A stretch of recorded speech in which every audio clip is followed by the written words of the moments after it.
everybody, it's Amanda from Queen of Hearts Photography, and I am back with a new tutorial for you. This video is going to be a little bit different. We're going to have some creative fun, and I'm going to teach you some different tricks that you can use when you're creating your own fun images.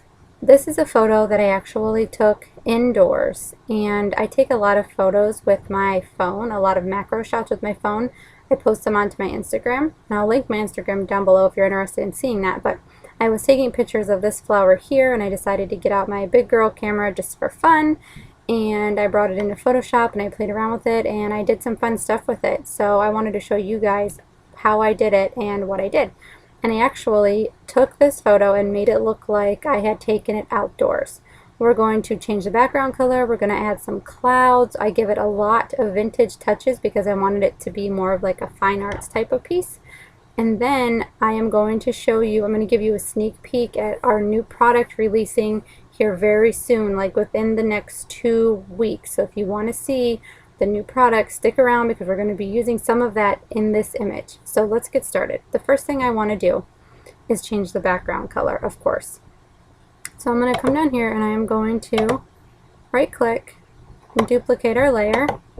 Just going to click OK. I'm going to come up here to select. And I want to go to color range. Now you want to make sure that you have the dropper with the little plus sign selected because that's going to allow you to select more than one color. And you're just going to come over here and click. You can see our image kind of showed up here in black and white, and everything that is in white is what's going to be selected. So you want to kind of keep clicking until you have the entire background like we have here. I'm going to hit OK, and it's going to select the background for us.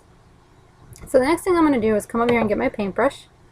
Click on our color, and you just want to pick a blue, whatever kind of color sky you want. I'm just going to pick one from the default swatches over here.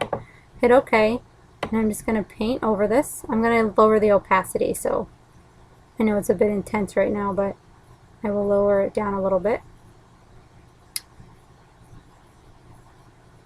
Make sure everything is painted and covered, and that should be pretty good. And I'm going to lower the opacity to about 50%. And then I am going to go back up to select and hit deselect. So that's going to unselect everything that we just did. Now you can see that on the stems a little bit. Some of the stems that are further away kind of have a little bit of the blue on them.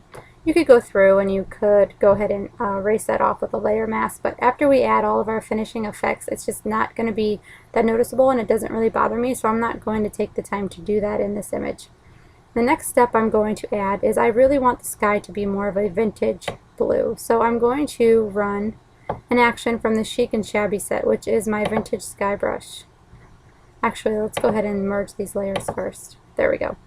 And now I'm going to run the vintage sky brush. And normally you would just paint this on to the sky, but I actually want to paint it over the entire image because I love the effect that it gives the image as a whole. So I'm going to run it on everything.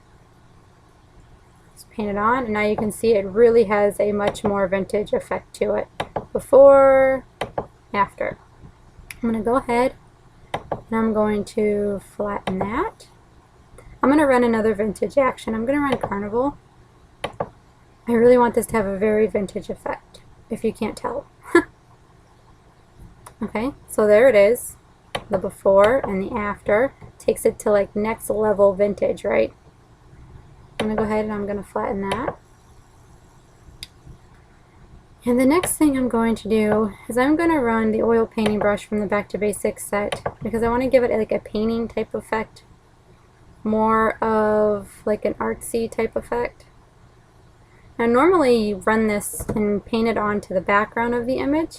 So I'm going to go in here and open this up, and I'm going to turn off the glow layer because that adds a lot of depth and richness when you're painting it on the background, and I don't want that in this image. I just want the painting effect. So I'm going to turn that off, and then I'm going to go in and brush this all over everything. It's probably hard to tell on the video what it's doing, but it adds a very subtle painting look to it. But now I'm going to go in with a black brush. Make my brush a little bit smaller here, and I'm going to just brush it off of my focal point, which is just this little flower that's sticking out here. Just going to brush it off of that.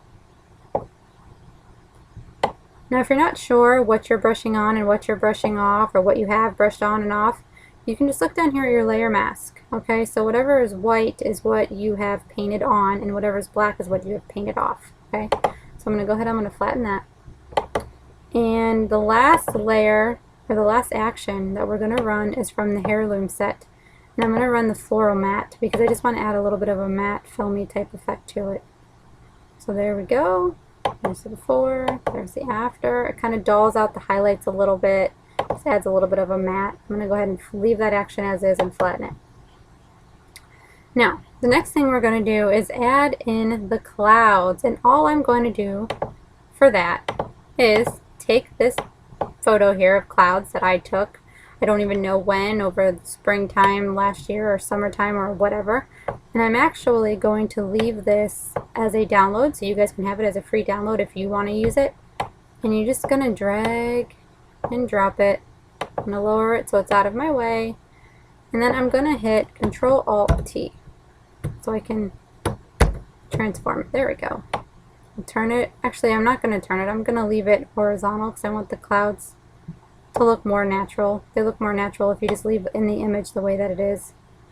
I'm just going to stretch it out and take it a little bit above my image and a little bit below.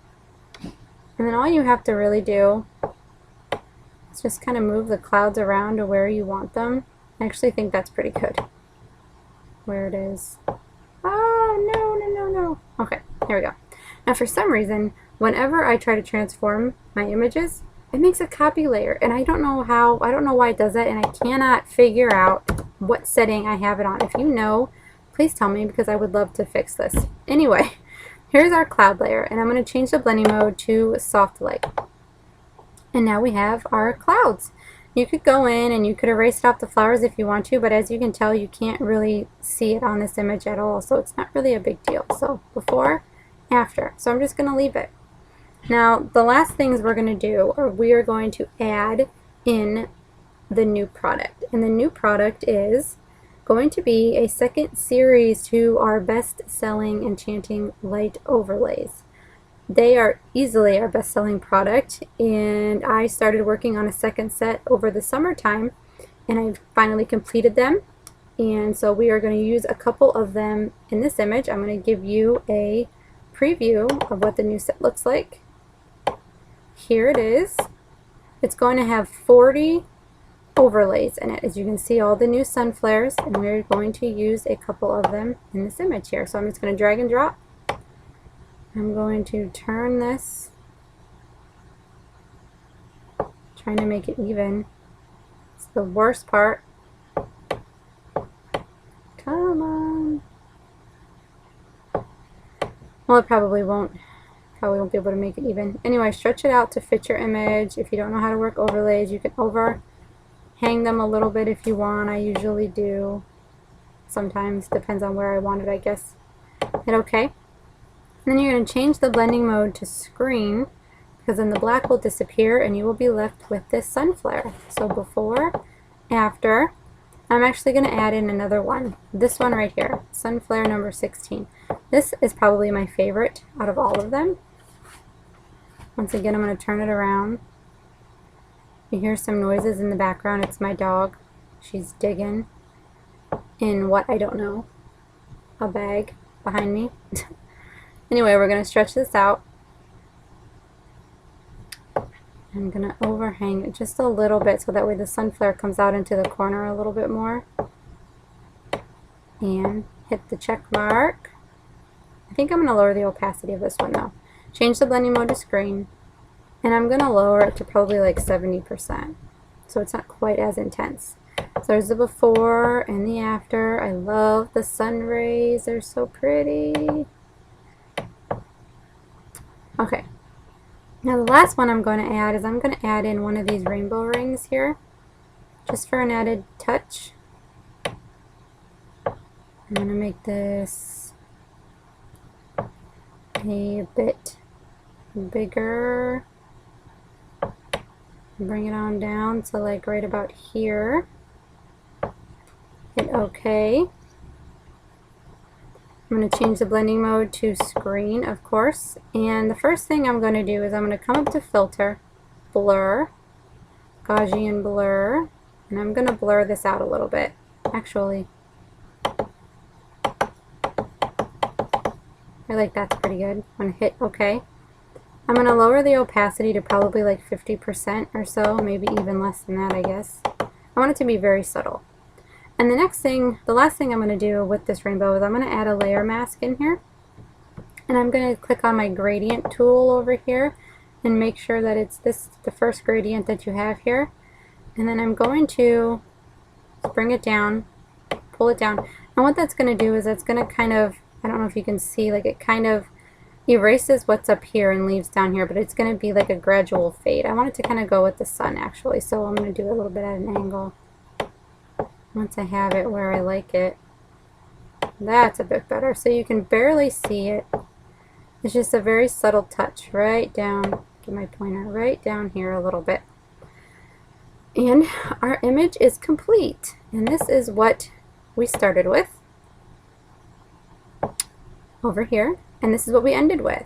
It was just something fun that I could do, and I hope that you enjoyed this and learned a few things that you can incorporate into your images, and I hope you enjoyed this sneak peek.